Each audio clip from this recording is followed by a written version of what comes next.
Hello students, welcome once again in Shri Shyam study point. और जैसा कि आपको पता है कि हम सेल के बारे में पढ़ रहे हैं। जो प्रीवियस लेक्चर के अंदर हमने कुछ ऑर्गेनेल्स के बारे में पढ़ा था, आज हम डिस्कस करेंगे कुछ इनकल्सन्स बॉडीज के बारे में कि इनकल्सन्स बॉडीज क्या होती हैं और क्या उनका फंक्शन रहता है। तो पहले हम पढ़ेंगे पेरोक्सिसोम के बारे में। पेरोक्सिसोम्स क्या होते हैं? Peroxisomes are the small spherical structure present in the, these are the small spherical structure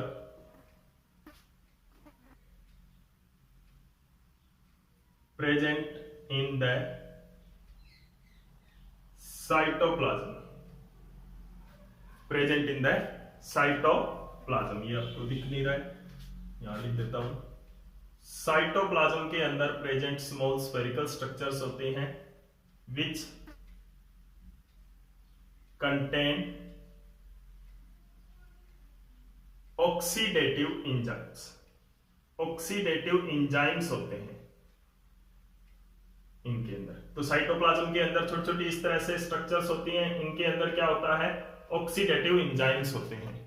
ठीक है ना? तो ये काम क्या करते हैं? फंक्शन क्या रहता है इनका? Functions, it help in detoxification. Detoxification के में ये हेल्पफुल होते हैं। अब डिटॉक्सिफिकेशन क्या होता है? देखो, टॉक्सिक मटेरियल को तोड़ना, यानी कि जो टॉक्सिक सब्सटेंस है, जैसे कि एंडोप्लाज्मिक रेटिकुलम भी इसी तरह से ऑक्सीडेटिव एंजाइम्स है, वो एंडोप्लाज्मिक रेटिकुलम से ही प्रोड्यूस होते हैं और ये गोल्जी बॉडीज के अंदर भी बनते हैं। पेरोक्सिसोम्स है जो गोल्जी बॉडीज इनको बनाती हैं। तो जो टॉक्सिक एंजाइम्स जो प्रोड्यूस किए हैं किसने?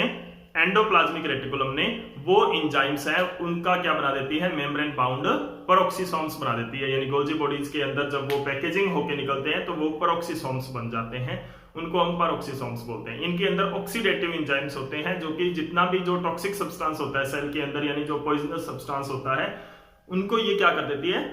ब्रेक डाउन करती है। अंडरस्टैंड? तो दिस इज दैट पेरोक्सिसोम। इसका मेन फंक्शन क्या है? डिटॉक्सिफिकेशन है। तो यानी कि जो टॉक्सिक को ब्रेक डाउन करेगी, जो टॉक्सिक सब्सटेंस को ब्रेक डाउन करेगा, वो क्या है?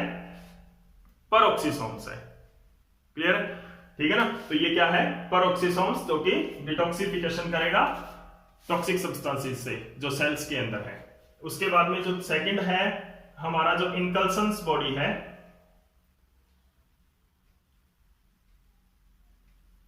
इनकल्सन्स बॉडीज है जो साइटोप्लाज्म के अंदर, वो क्या होते हैं? These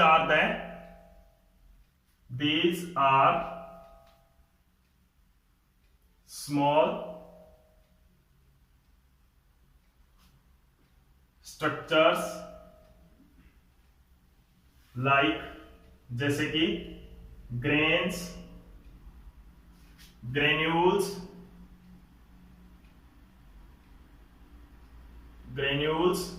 and droplets. कि साइटोप्लाज्म के अंदर क्या होती है? छोटी छोटी स्ट्रक्चर्स होती हैं। वो छोटे छोटे ग्रेन्स के रूप में हो सकती है, ग्रेन्यूल्स दानेदार स्ट्रक्चर हो सकती है, और ड्रॉपलेट की फॉर्म में हो सकती है, यानी छोटी छोटी ड्रॉप्स की तरह दिखने वाली भी हो सकती है। तो इनका मेन फंक्शन क्या होता है? जैसे कि ग्रेन्स होते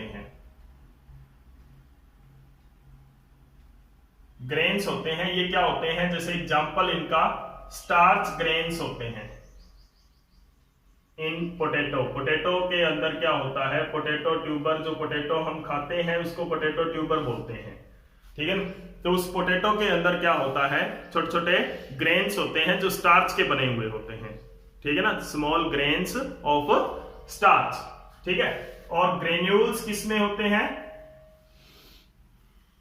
ग्रेन्यूल्स होते हैं मसल सेल्स के अंदर। हमारे मसल सेल्स के अंदर क्या होते हैं? ग्रेन्यूल्स होते हैं। कुछ डब्ल्यूबीसी में भी होते हैं। ठीक है? उसके बाद में क्या है? ड्रॉपलेट्स किस में होती है? ऑयल ड्रॉपलेट्स होती हैं। ऑयल ड्रॉपलेट्स, ऑयल की ड्रॉप्स होती हैं इन लीवर जैसे कि होता है। ओके, तो ये क्या होता है, इस तरह से these are the small structures होती हैं जिनके अंदर अलग अलग चीजों की बनी हुई जो होती है, और उनका काम क्या होता है, स्टार्च देना। ग्रेन्यूल्स हैं वो क्या फंक्शन करते हैं, मसल्स के अंदर जो डिफरेंट उनके अंदर सब्सटेंसेस होते हैं, मटेरियल होते हैं। ऑयल ड्रॉपलेट्स क्या करते हैं कि ऑयल की अमाउंट जो होती है फूड के अंदर जो डाइजेस्ट होती है वो ऑयल ड्रॉपलेट्स होते हैं। ठीक है, तो these are the different inclusions bodies which are present in the cytoplasm. और ये जो बॉडीज हैं इनको क्या माना जाता है, they are the non living part. Non living part जो माना जाता है, non living part of cell. Cell का नॉन लिविंग पार्ट होता है कि इसके अंदर किसी भी तरह की कोई प्रोसेस नहीं चल रही होती है। दे आर जस्ट दैट, जैसे कि ग्रेन्स है तो वो सिर्फ एक स्टार्च का ग्रेन है, उसके अंदर कोई प्रोसेस नहीं हो रही है, तो वो क्या है कि नॉन लिविंग पार्ट होता है सेल का। वैक्यूल को भी नॉन लिविंग पार्ट ही मान लेते हैं। क्यों मान लेते हैं वैक्यूल को, क्योंकि वैक्यूल के अंदर भी कोई उसका मैट्रिक्स नहीं हो रहा है, कोई उसके अंदर प्रोसेसिंग नहीं हो रही है, सिर्फ स्टोरेज वहां पर हो रहा है। ओके, तो वो भी क्या होता है, नॉन लिविंग पार्ट ही मान लेते हैं। तो दी जाता है inclusions bodies which are present in the cytoplasm. Cytoplasm के अंदर ये प्रेजेंट इनकल्सन्स बॉडीज होती हैं। तो नेक्स्ट वीडियो के अंदर, नेक्स्ट लेक्चर के अंदर हम पढ़ेंगे the next part of the, यानी कि जो लास्ट पार्ट हमारा रह गया है सेल का, जो कि न्यूक्लियस है, उसके बारे में हम पढ़ेंगे। इस जो लेक्चर के अंदर हमने इनकल्सन्स बॉडीज के बारे में पढ़ा था, प्रीवियस लेक्चर के अंदर हमने प्लाज्मा मेम्ब्रेन और सेल ऑर्गेनेल्स के बारे में पढ़ा था।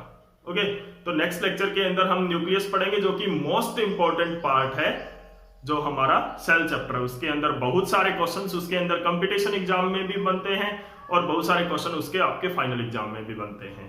तो इस कंसेप्ट को अच्छी तरह से क्लियर करें, और अगर आपको ये वीडियो अच्छी लगी तो प्लीज लाइक एंड शेयर जरूर कर दें। Thank you.